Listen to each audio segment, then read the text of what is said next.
बिस्मिल्लाहिर्रहमानिर्रहीम। चले बेटा स्टार्ट करते हैं।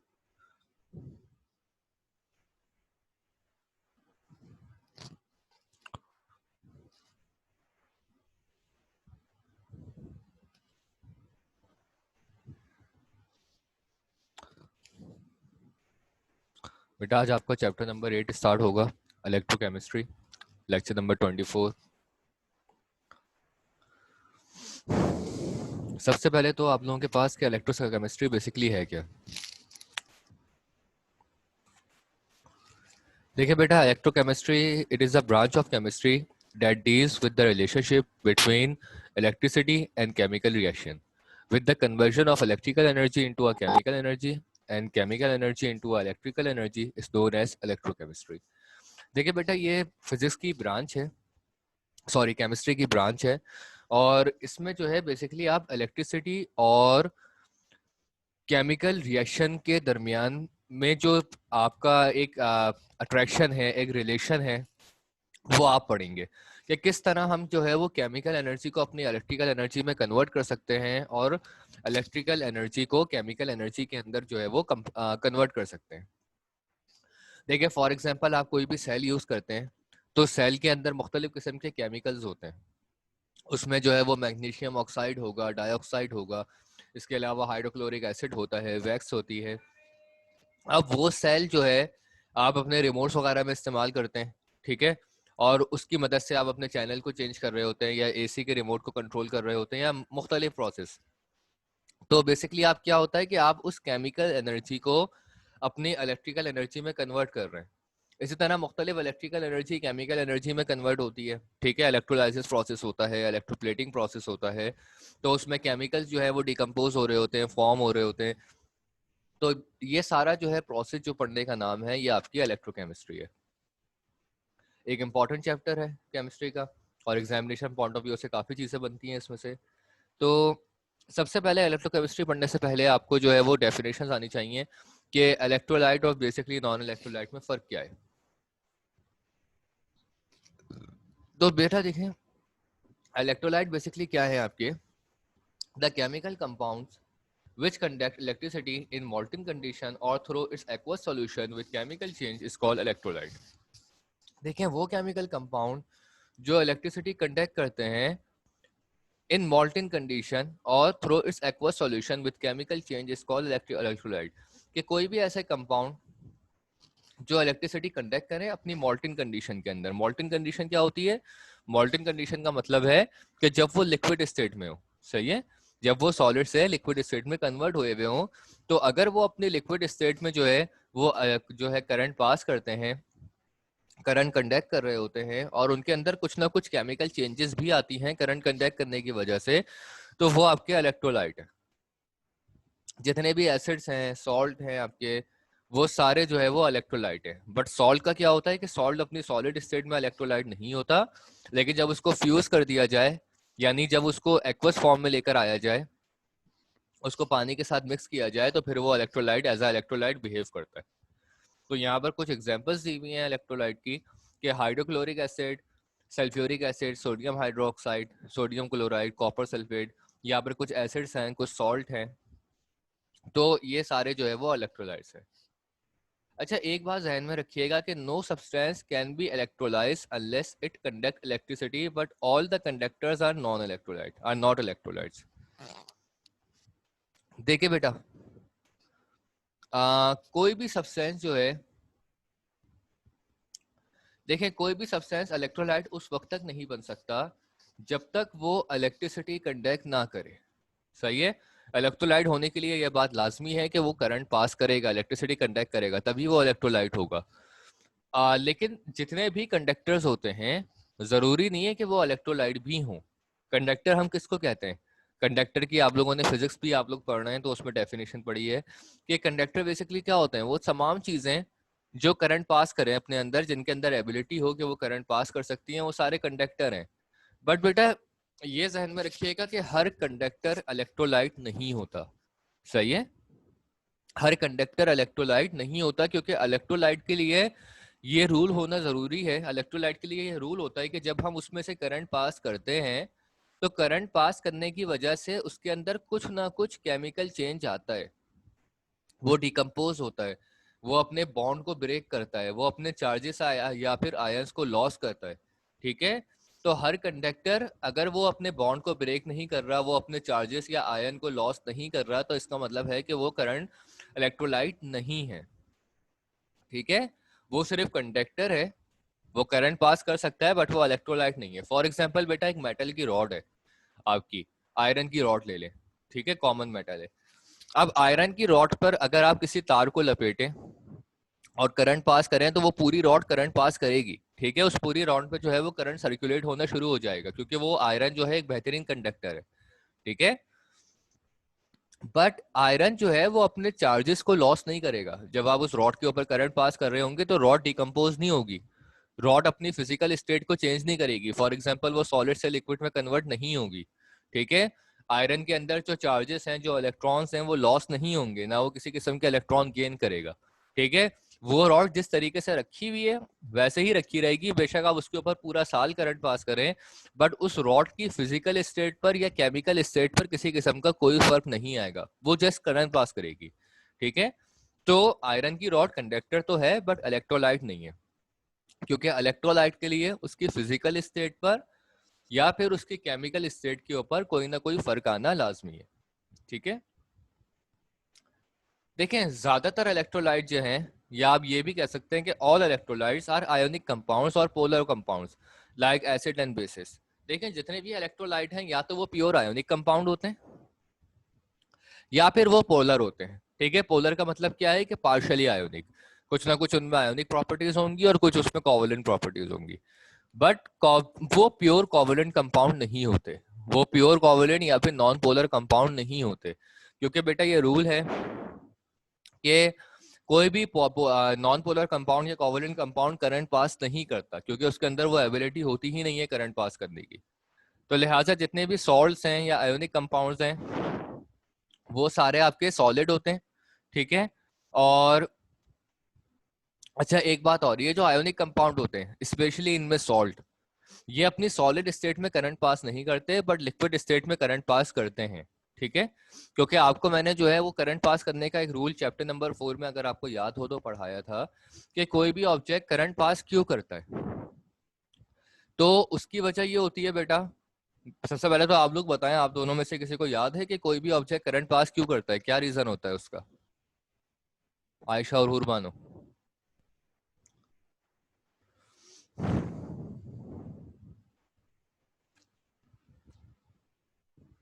जी भाई, आवाज नहीं आई मुझे अभी तक।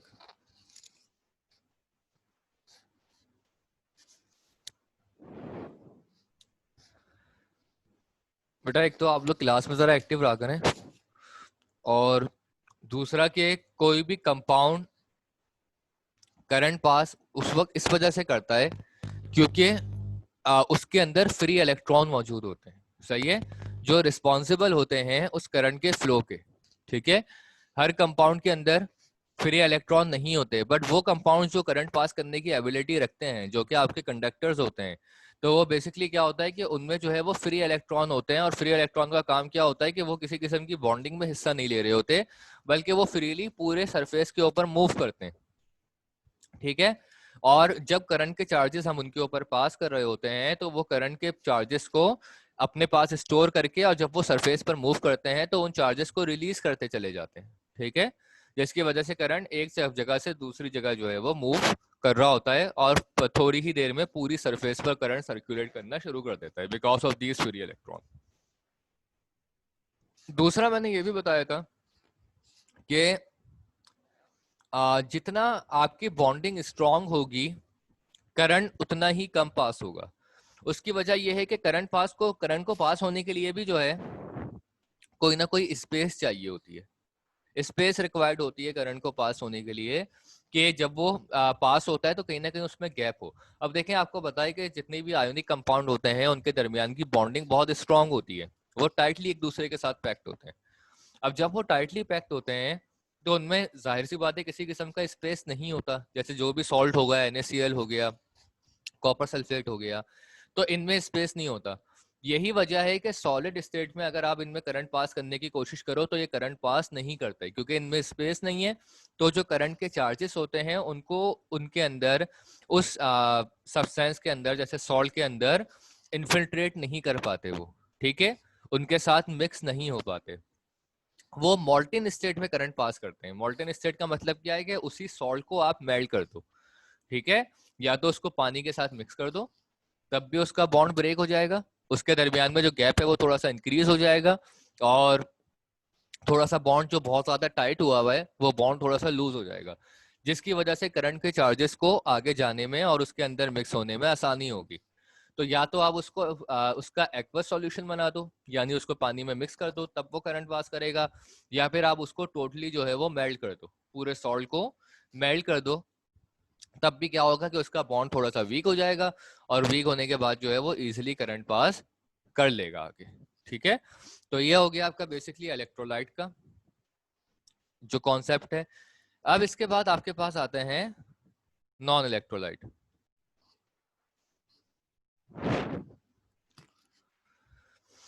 The chemical compound which do not conduct electricity in molten or in aqueous solution are called non-electrolyte। देखें वो केमिकल कंपाउंड जो कि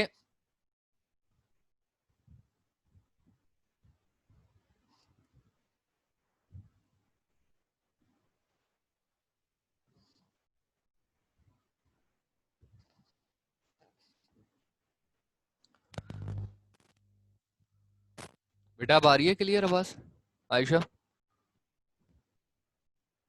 यस सर।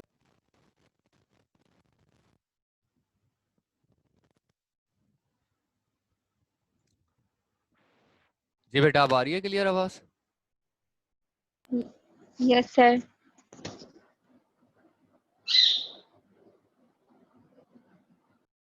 देखिए बेटा वो केमिकल कंपाउंड्स जो इलेक्ट्रिसिटी कंडक्ट नहीं कर पाते, ना तो अपनी मॉल्टिंग कंडीशन में और ना ही अपनी सॉलिड स्टेट में, तो वो चीज जो है वो नॉन इलेक्ट्रोलाइट कहलाते हैं, ठीक है।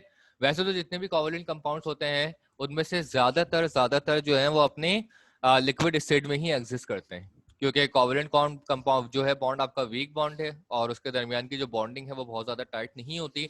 तो ज्यादातर आपके कोवलेंट कंपाउंड जो हैं वो अपनी लिक्विड स्टेट में ही एग्जिस्ट करते हैं, बट बहुत सारे कोवलेंट ऐसे भी हैं जो आपके सॉलिड स्टेट में होते हैं। लेकिन चाहे कोवलेंट कंपाउंड सॉलिड में हो या लिक्विड स्टेट में हो वो करंट पास नहीं करते।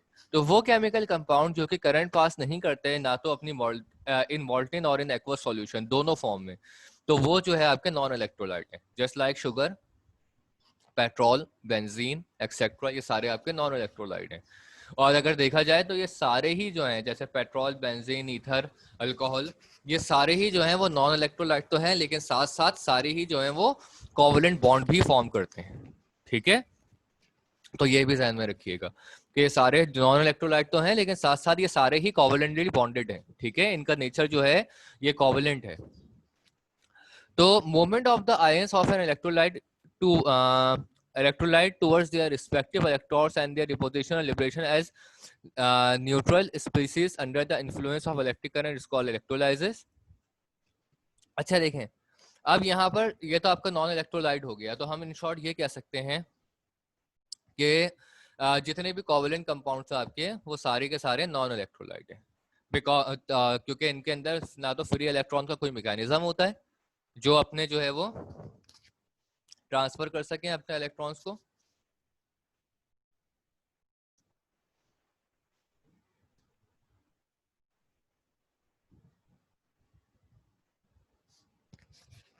तो इनमें किसी किस्म के फ्री इलेक्ट्रॉन का जो है वो कोई मैकेनिज्म नहीं होता जो जो है इलेक्ट्रिकल चार्जेस को लेकर और जो है वो आगे उसके ऊपर ट्रांसफर कर सके। तो ये आपके नॉन इलेक्ट्रोलाइट हो गए। अब नॉन इलेक्ट्रोलाइट के बाद आपके पास एक टॉपिक आता है और वो है इलेक्ट्रोलाइसिस या इलेक्ट्रोलाइटिक कंडक्शन, ठीक है, इलेक्ट्रोलाइसिस या फिर इलेक्ट्रोलाइटिक कंडक्शन। अब देखें बेटा इलेक्ट्रोलाइसिस क्या प्रोसेस है। देखें बेटा आपके पास एक केमिकल है, फॉर एग्जांपल सोडियम क्लोराइड। तो सोडियम क्लोराइड में से हमें अगर सोडियम को अलग करना हो और क्लोरीन को अलग करना हो तो इसके मुख्तलिफ प्रोसेसेस होते हैं, और उनमें से एक प्रोसेस होता है इलेक्ट्रोलाइसिस। इलेक्ट्रोलाइसिस बेसिकली जो है एक ऐसा प्रोसेस है जिसमें आप with the help of current की मदद से आप एक कंपाउंड के बॉन्ड को ब्रेक करते हैं और उसमें कंपाउंड को अलग अलग करके सिंगल एलिमेंट में कन्वर्ट कर देते हैं।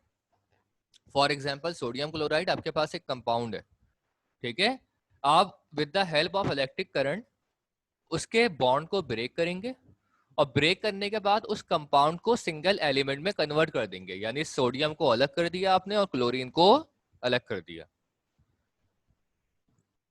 तो ये जो प्रोसेस है, इस प्रोसेस को हम कहते हैं इलेक्ट्रोलाइसिस या फिर इलेक्ट्रोलाइटिक कंडक्शन। टोटली इसमें आयंस मूव हो रहे होते हैं, ठीक है, एक तरफ आयन गेन हो रहे होंगे, दूसरी तरफ आयन लॉस हो रहे होंगे, करंट मुसलसल पास हो रहा होगा और जिसकी मदद से फिर वो कंपाउंड जो है वो ब्रेक हो जाएगा, अपने बॉन्ड को ब्रेक कर लेगा। Movement of the ions of an electrolyte towards their respective electrons and their deposition or liberation as neutral species under the influence of electric current is called electrolysis. तो बेटा देखें इसमें होता क्या है, जो बेसिकली आपका इलेक्ट्रोलाइसिस का जो प्रोसेस होता है उसमें होता ये है कि एक आपके पास बड़ा सी समझ लें, जो आपको एक सिंपल प्रोसेस बता रहा हूँ जो कि आप अपने लेबोरेटरी वगैरह में इस्तेमाल करोगे, वो ये कि आपके पास एक बीकर होगा, एक बीकर में दो प्लेट्स होंगी, ठीक है, एक आपकी पॉजिटिव प्लेट होगी जिसको आप एनोड बोलोगे और एक आपकी नेगेटिव प्लेट होगी जिसको आप कैथोड बोलोगे, ठीक है। अगर आप लोगों के पास बुक है तो उसमें से चैप्टर नंबर 8 निकालकर उसकी फिगर भी देख सकते हैं। अब उसी जो है दो प्लेट्स और बीकर के बीच में, यानी उस बीकर के अंदर आपके पास एक सॉल्यूशन होगा जिसको जो है वो सॉल्यूशन उसी केमिकल का होगा जिसको आपको ब्रेक करना है, ठीक है। जैसे फॉर एग्जांपल आपको सॉल्ट को ब्रेक करना है, सोडियम क्लोराइड को ब्रेक करना है, तो आपके पास जो नीचे सॉल्यूशन होगा वो सोडियम क्लोराइड ही की एक्वस फॉर्म होगी, सही है। अब वो जो आपके पास प्लेट्स होंगी जिसको हम इलेक्ट्रोड प्लेट कहते हैं, वो इलेक्ट्रोड प्लेट जो है उस दोनों प्लेट्स के पास से एक वायर आ रहा होगा और वो वायर आपका किसी बैटरी के साथ कनेक्टेड होगा। अब आप जैसे ही करंट पास करना स्टार्ट करेंगे उसमें, तो फिर ये पूरा प्रोसेस स्टार्ट होगा और जो है होगा ये कि जो पॉजिटिव पार्टिकल है वो नेगेटिव प्लेट पर जमा होना शुरू हो जाएगा और जो आपका नेगेटिव वाला पार्ट है आपके सॉल्यूशन का वो आपकी पॉजिटिव प्लेट के ऊपर जमा होना स्टार्ट हो जाएगा, ठीक है। अब देखें, ये आपको पता है कि हमेशा जो है दो ऑपोजिट चार्जेस एक दूसरे को अट्रैक्ट करते हैं, तो यही वजह है कि पॉजिटिव वाला पार्ट आपकी नेगेटिव प्लेट पर और नेगेटिव वाला पार्ट आपकी पॉजिटिव प्लेट के ऊपर डिपॉजिट होना स्टार्ट हो जाएगा। तो ये पूरा प्रोसेस जो है वो क्या है, इलेक्ट्रोलाइसिस का प्रोसेस है या फिर इलेक्ट्रोलाइटिक कंडक्शन कहलाता है। मजीद डिटेल में मैं आपको अभी समझा देता हूँ।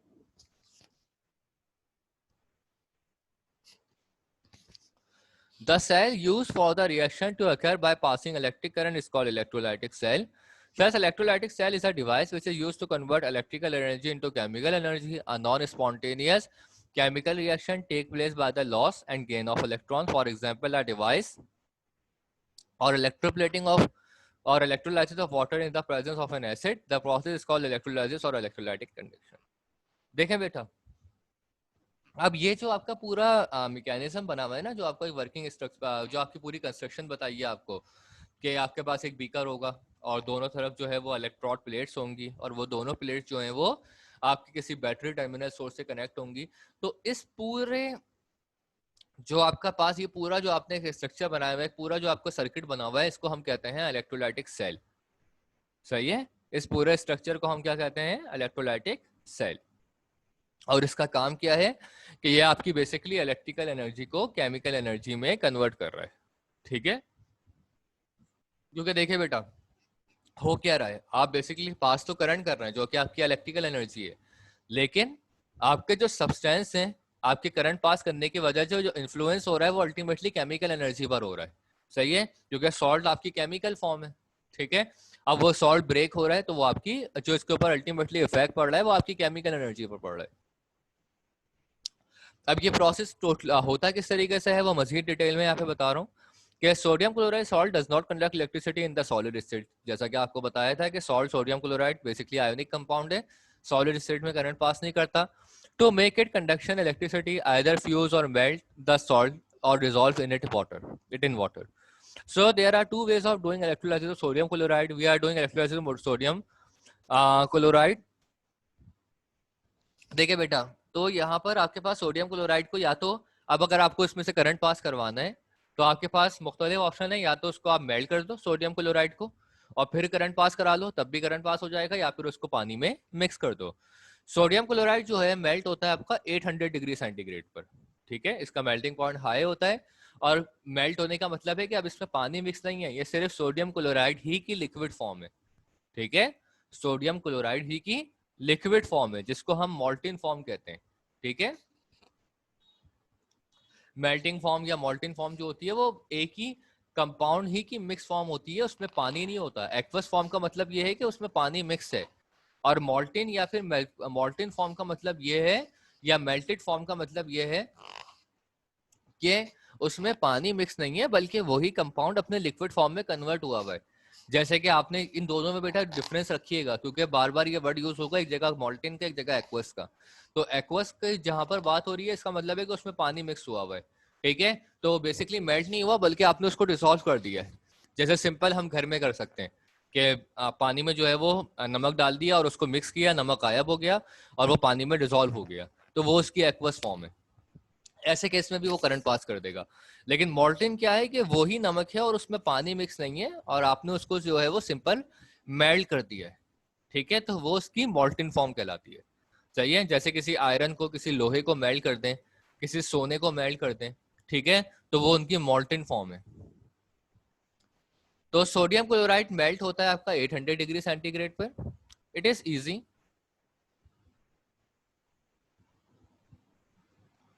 to predict the result of electrolyzing a molten electrolyte. The salt just splits into two parts, sodium metal positive ion and chloride non-metal negative ion. We can write the ionization reaction. देखिए बेटा, अब हमने जो है वो sodium chloride की मॉल्टिन form इस वजह से ली क्योंकि मॉल्टिन फॉर्म के अंदर रिजल्ट को प्रोडिक्ट करना आसान होता है, और इजीली और अच्छे तरीके से जो है हम अपना रिजल्ट प्रोडिक्ट कर सकते हैं। और जो आपकी डिपोजिशन होती है इलेक्ट्रॉन और कैथोड के ऊपर, वो और ज्यादा अच्छे तरीके से हो जाती है, क्योंकि उसमें वाटर पार्टिकल्स नहीं आते, ठीक है। अगर हम उसको एक्वस सॉल्यूशन बनाते हैं तो कुछ ना कुछ वाटर पार्टिकल्स आ रहे होते हैं, क्योंकि आपके पास एक नया कंपाउंड भी आ जाता है उसके अंदर, हाइड्रोजन और वाटर, ठीक है। यानी कि वाटर जो है, अगर हम वाटर के साथ इसका सॉल्यूशन बनाते हैं तो हमारे पास हाइड्रोजन और ऑक्सीजन भी आ जाता, और कुछ ना कुछ आयन उनके भी ब्रेक हो जाते हैं। इसलिए बजाय हमने एक्वस सॉल्यूशन बनाने के, हमने जो है वो प्योर मॉल्टिन सॉल्यूशन बनाया है, प्योर मॉल्टिन फॉर्म बनाई है सोडियम क्लोराइड की। अच्छा, अब सबसे पहले जो आपके पास सॉल्ट है, वो सॉल्ट आपके दो हिस्सों में ब्रेक हो जाएगा करंट पास करने की वजह से, क्योंकि ये इलेक्ट्रोलाइट है तो लाजमी बात है कि ये स्प्लिट होगा। और वो दो पार्ट्स कौन से होंगे? सोडियम अलग हो जाएगा एंड क्लोरीन जो है वो आपका अलग हो जाएगा, ठीक है। सोडियम के ऊपर आएगा आपका पॉजिटिव चार्ज और क्लोरीन के ऊपर आएगा आपका negative charge. So in sodium chloride the ions are held together tightly in a regular lattice arrangement. In solid, the ions cannot move, but when sodium chloride is melted, the ions are free from lattice and they can move freely to conduct electricity. अब वही बात बेटा कि अगर sodium chloride जो है वो solid state में है तो वो करंट पास नहीं करता, क्योंकि आयंस को मूव करने की जगह ही नहीं मिलती। सही है, आयंस जो है वो टाइटली पैक्ड होते हैं, उनके दरमियान में स्पेसेस नहीं होती, तो आयन फ्रीली मूव नहीं कर पाते। बट अगर वो लिक्विड स्टेट में है, अब क्योंकि सोडियम क्लोराइड जो है वो मेल्ट हो चुका है, मॉल्टिन फॉर्म बन चुकी है, तो अब आयन को स्पेसेस मिल जाएंगी और वो आहिस्ता आहिस्ता मूव करना शुरू कर देंगे। और जब वो मूव करना शुरू करेंगे तो वो करंट को अच्छे से अच्छे तरीके से जो है वो अपने अंदर पास करना शुरू कर देंगे। जहां कोई पॉइंट समझ ना आए बेटा वो पूछ लीजिएगा।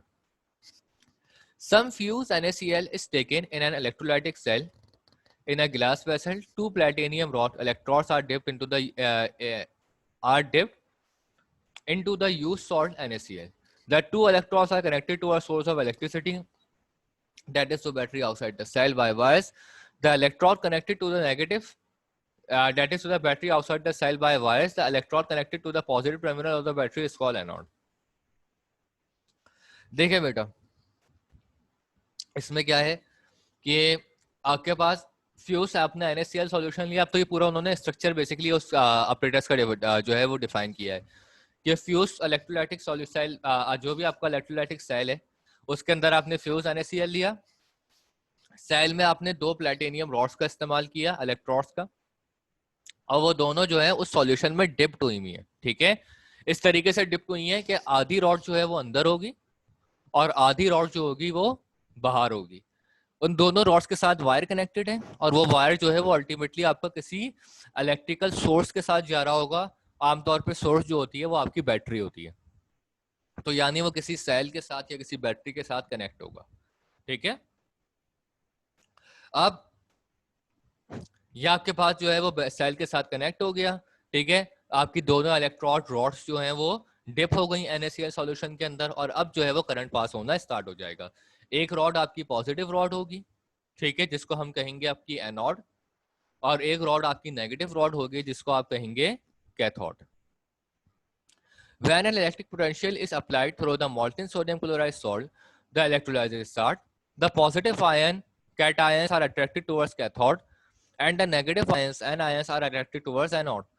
At the two electrodes following chemical reaction are take place. देखिए बेटा, अब वही बात कि जैसे ही आप करंट पास करना शुरू करेंगे, चार्जेस अपने अंदर करंट स्टोर करेंगे और वो अपने बॉन्ड को ब्रेक करेंगे अल्टीमेटली, और उसके बाद जो पॉजिटिव साइड है वो नेगेटिव पर और जो नेगेटिव साइड है वो पॉजिटिव पर जमा होना शुरू हो जाएगी। लिहाजा जो कैट आयंस हैं, यानी कि जो पॉजिटिव आयंस हैं, पॉजिटिव आयंस को हम लोग कैट आयंस भी कहते हैं, तो जो कैट आयंस है आपके, वो आपके कहाँ पर जमा होना शुरू हो जाएंगे? कैथोड के ऊपर। ठीक है, क्योंकि कैथोड नेगेटिव है और सोडियम के जो आयंस हैं वो पॉजिटिव हैं, तो वो अल्टीमेटली कैथोड के ऊपर जमा होना स्टार्ट हो जाएंगे। और जो आपके पास एन आयंस है जो कि बेसिकली क्लोरीन है, ठीक है, तो वो क्लोरीन जो है वो आपके पास, और जो नेगेटिव आयंस हैं उनको हम लोग एन आयंस भी कहते हैं। तो एन आयंस जो है वो अल्टीमेटली एनोड के ऊपर जमा होना शुरू हो जाएंगे क्योंकि आपकी एनोड जो है वो पॉजिटिव है। तो अब यहाँ पर दोनों के अलग अलग जो भी जो आपके पास रिएक्शन है, अलग अलग आपको रिएक्शन बताने हैं अपने। तो एट कैथोड पर क्या रिएक्शन होगा? Sodium ions Na which are positively charged move towards cathode and gain electrons to get neutralized। सही है, तो सबसे पहले देखें बेटा, अब यहाँ पर आपको स्ट्रक्चर जहन में रखना है अपना कि मैंने आपको जब केमिकल बॉन्डिंग पढ़ा रहा था चैप्टर नंबर 5 के अंदर, तो आपको मैंने बताया था कि कोई भी एलिमेंट रिएक्शन क्यों करता है, किसी भी एलिमेंट को रिएक्शन करने की जरूरत क्यों होती है। सही है, देखिए बेटा, कोई भी एलिमेंट अगर रिएक्शन करता है तो उसके पीछे उसका रीजन क्या होता है कि उसको अपने शेल को कंप्लीट करना होता है। ये बात आपको बताई थी ना कि हर एलिमेंट की रिक्वायरमेंट होती है कि उसका जो आउटर मोस्ट शेल हो वो कंप्लीट हो, उसका ऑक्टेट या फिर उसका डुप्लेट जो है वो कंप्लीट हो, तभी वो जो है वो स्टेबल फॉर्म में आता है। अदरवाइज वो किसी ना किसी के साथ रिएक्शन करने के लिए पार्टनर ढूंढता रहता है। अब सोडियम के अगर आपको स्ट्रक्चर को आप रिवाइज करें, सोडियम का स्ट्रक्चर अपने माइंड में, तो आपको याद हो कि सोडियम के स्ट्रक्चर में 11 इलेक्ट्रॉन होते हैं। 2 इलेक्ट्रॉन जो है उसके पहले शेल में होते हैं क्योंकि पहले शेल की कैपेसिटी 2 इलेक्ट्रॉन ही होती है, और उसके बाद जो है वो 8 इलेक्ट्रॉन उसके दूसरे शेल में होते हैं और दूसरे शेल की कैपेसिटी 8 ही होती है, और उसके पास पूरे 8 इलेक्ट्रॉन मौजूद होते हैं। तो सोडियम क्लोराइड के पहले 2 शेल तो कंप्लीट होते हैं, बट तीसरा शेल जो है उसमें रिमेनिंग 1 इलेक्ट्रॉन होता है, 1 इलेक्ट्रॉन। ठीक है, और मजीद उसको कैपेसिटी 7 की जरूरत और होती है क्योंकि उसका जो तीसरा शेल है वो भी स्टेबल होता है 8 इलेक्ट्रॉन के ऊपर। ठीक है, उसको अपना ऑक्टेट कंप्लीट करना होता है, ऑक्टेट का मतलब है 8। सही है, तो उसको अपना ऑक्टेट कंप्लीट करना होता है, तो बेसिकली जो है उसको स्टेबिलिटी उसके अंदर मौजूद नहीं होती क्योंकि उसके पास 1 इलेक्ट्रॉन होता है, उसको रिक्वायरमेंट मजीद 7 की होती है, या फिर दूसरा ऑप्शन उसके पास ये होता है कि वो अपना 1 इलेक्ट्रॉन लॉस कर दे, तब भी वो स्टेबल हो जाएगा। क्योंकि जब वो अपना 1 इलेक्ट्रॉन लॉस करेगा तो उसका बॉन्ड जो है उसका लास्ट शेल जो है वो खत्म हो जाएगा, क्योंकि जब उसमें इलेक्ट्रॉन ही नहीं बचेगा तो शेल अल्टीमेटली खत्म हो जाएगा। और जो बाकी 2 शेल फिर उसके बाकी बचेंगे, वो शेल क्या होंगे? वो स्टेबल शेल होंगे, तो उसकी जरूरत ही नहीं होगी रिएक्शन करने की। ठीक है, तो कैथोड की बात करें हम, तो कैथोड में बेसिकली क्या हो रहा है कि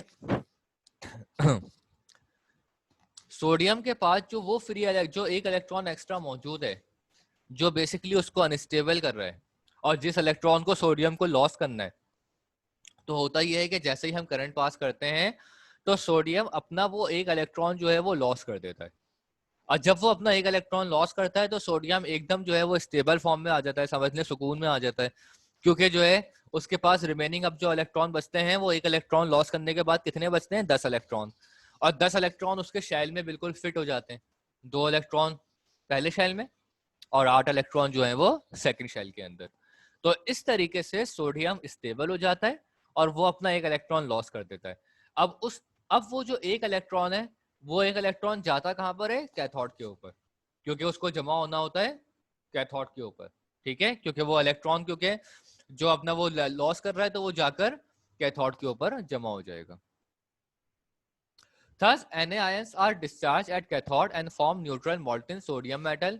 We can represent it, और ये वही चीज है कि वो जो Na ions हैं वो डिस्चार्ज होते हैं, ठीक है, कैथोड पर जमा होता है और वो सोडियम जो होता है वो अल्टीमेटली जो है वो न्यूट्रल फॉर्म में कन्वर्ट हो जाता है और स्टेबिलिटी उसके अंदर आ जाती है।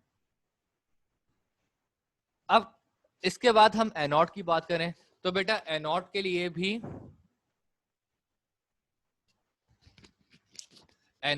भी आपको अपना स्ट्रक्चर जो है वो रिवाइज करना, जो है अपने माइंड में रिवाइज करना होगा कि बेसिकली होता क्या है।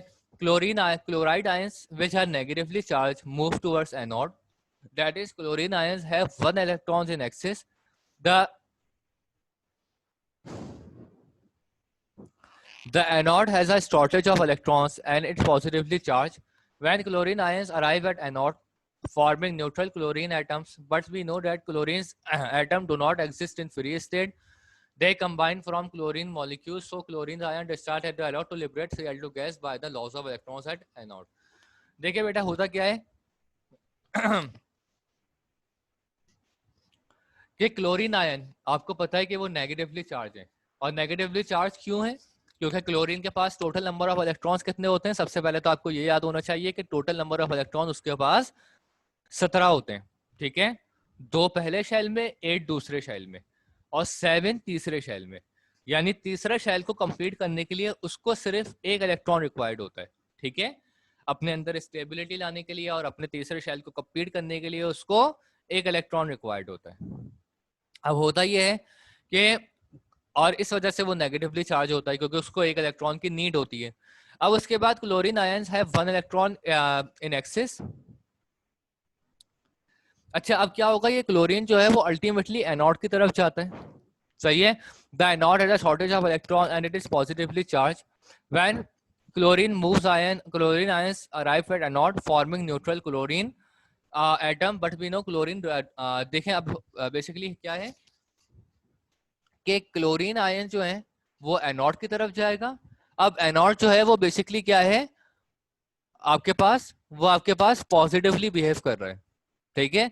एनोड जो है वो आपका बेसिकली क्या पॉजिटिवली बिहेव कर रहा है, ठीक है, क्योंकि उसके पास शॉर्टेज ऑफ इलेक्ट्रॉन है। अब क्लोरीन जो है उस एनोड के साथ जाकर कंबाइन होता है, ठीक है। कंबाइन होने के बाद वो एक इलेक्ट्रॉन जो है वो वहां से अपना लॉस करता है, गेन करता है, सॉरी। और उसके बाद जो है क्या होगा कि क्लोरीन अपना एक इलेक्ट्रॉन यहाँ पर गेन कर रहा है, ठीक है, क्योंकि क्लोरीन को जो है वो बेसिकली अपने अंदर स्टेबिलिटी लाने के लिए एक इलेक्ट्रॉन की नीड है, वो एक इलेक्ट्रॉन वहां से वो गेन करेगा। अब यहाँ पर ये देखें कि अब आपको ये भी पता है कि क्लोरीन कभी भी सिंगल स्टेट में एग्जिस्ट नहीं करता, उसकी नेचर है कि वो हमेशा कंबाइन फॉर्म में रहता है। तो ये क्लोरीन अपने ही पार्टनर क्लोरीन के साथ कंबाइन होकर क्या बना देगा, Cl2 मॉलिक्यूल, ठीक है, क्लोरीन मॉलिक्यूल फॉर्म करेगा, क्योंकि क्लोरीन डायटोमिक इन नेचर है, वो सिंगल स्टेट में एग्जिस्ट नहीं कर सकता। तो बेसिकली क्या है, क्लोरीन ने 2 इलेक्ट्रॉन गेन किए और अपने आप को Cl2 मॉलिक्यूल में कन्वर्ट कर दिया, ये 2 नीचे लिखा हुआ आएगा। तो ओवरऑल रिएक्शन क्या हुआ कि सोडियम ने अपना एक इलेक्ट्रॉन लॉस किया, 2 सोडियम आयन है तो उन्होंने 2 लॉस किए, ठीक है, क्योंकि अब यहाँ पर क्लोरीन 2 हो गए, इस वजह से जो है वो इन्होंने सोडियम को भी 2 करके लिखा है, वरना सोडियम तो सिंगल स्टेट में एग्जिस्ट कर सकता है। तो एक सोडियम ने एक इलेक्ट्रॉन लॉस किया, और क्योंकि 2 सोडियम आयंस हैं, यहाँ पर 2Na लिखा हुआ है, तो इसका मतलब है उन्होंने 2 इलेक्ट्रॉन अपने लॉस किए और वो कैथोड के ऊपर न्यूट्रल सोडियम में फॉर्म हो गए, ठीक है, न्यूट्रल सोडियम बनकर अलग हो गए। क्लोरीन ने वो 2 इलेक्ट्रॉन गेन किए, ठीक है, 2 क्लोरीन ने 2 इलेक्ट्रॉन, यानी एक क्लोरीन ने एक इलेक्ट्रॉन गेन किया और क्लोरीन भी जो है वो सिंपल न्यूट्रल मॉलिक्यूल में अलग हो गया और वो जाकर एनोड के ऊपर जमा हो गया, डिपॉजिट हो गया। On adding the two reaction, the loss and the gain of electron cancel, we get final result. तो लिहाजा अगर हम दोनों रिएक्शंस को आपस में ऐड करें तो पॉजिटिव नेगेटिव के साथ खत्म हो जाएगा. तो यहाँ पर जो फाइनल रिजल्ट आएगा अगर हम इन दोनों इलेक्ट्रॉन्स को आपस में ऐड कर रहे हैं तो ये देखें कि 2 इलेक्ट्रॉन ई से ये 2 इलेक्ट्रॉन ई कैंसिल हो जाएगा और आपके पास जो फाइनल रिजल्ट बनेगा 2Na प्लस 2Cl, यानी कि कंबाइन होकर हो जाएगा 2Na प्लस Cl2. यानी ये जो सोडियम वाला पार्ट ये भी स्टेबल फॉर्म में आ गया, ये सोडियम वाला पार्ट, और ये क्लोरीन वाला पार्ट ये भी आपके जो है वो स्टेबल फॉर्म में आ गया. सोडियम अल्टीमेटली जमा हो गया एनोड के ऊपर, ठीक कैथोड के ऊपर, और क्लोरीन अल्टीमेटली जमा हो गया एनोड के ऊपर. और इस तरीके से जो है वो आपका केमिकल रिएक्शन कंप्लीट हुआ. सही. और जो है वो ये आपका जो कंपाउंड है वो बेसिकली सिंगल एलिमेंट्स में कन्वर्ट हो गया. सो बेटा अगर यहां तक कोई प्रॉब्लम हो बच्चों तो बताइए. Ayesha, Urwa. No sir. No sir. बेटा तो बस सही है बेटा, क्लास एंड करते हैं यहाँ पर इंशाल्लाह. सर बोलिए बेटा. सर केमिस्ट्री फिजिक्स का है ना 1 to 3 चैप्टर नहीं आया है, रिकॉर्डिंग में चैप्टर नंबर 4 आया है. तभी हम वो चैप्टर छोड़ के आगे का चैप्टर. अच्छा, और चैप्टर 4 से आगे क्या आ गए रिकॉर्डिंग में? Yes sir. चले मैं आपको बोल दूंगा मैं इसको, ठीक है, कि चैप्टर 3 भेज से. Okay. अल्लाह हाफिज.